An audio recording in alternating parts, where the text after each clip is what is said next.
கடந்த 10 ஆண்டுகளில் நாட்டின் வளர்ச்சிக்கு எதுவும் செய்யாத காங்கிரஸ் தற்போது மத்திய அரசை குறை கூறுவது கண்டிக்கத்தக்கது என்று பாஜக தேசிய செயலாளர் ஹெச் ராஜா தெரிவித்துள்ளார். சிவகங்கையில் நிகழ்ச்சி ஒன்றில் கலந்து கொண்ட பின் பேசிய ஹெச் ராஜா, பிரதமர் மோடியின் வெளிநாட்டு பயணங்கள் மூலம் நாட்டிற்கு அதிக அளவில் முதலீடுகள் வந்துள்ளதாக தெரிவித்தார்.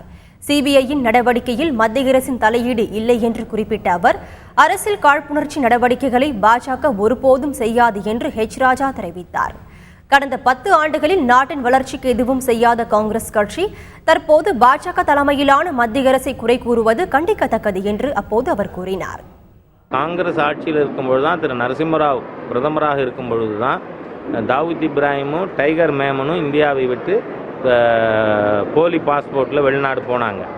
அதே மாதிரியாக போன 10 வருஷம் ஆட்சியில் இருந்த இவங்க செய்யாததை இந்த அரசாங்கத்துக்கு செய்ய துணிவு இருக்கான்னு கேட்குறது இவர்கள் வேண்டுமென்றே இந்திய அரசாங்கத்திற்கு களங்கம் ஏற்படுத்துவதற்கு முயற்சிப்பதனுடைய ஒரு செயல்பாடாகும்.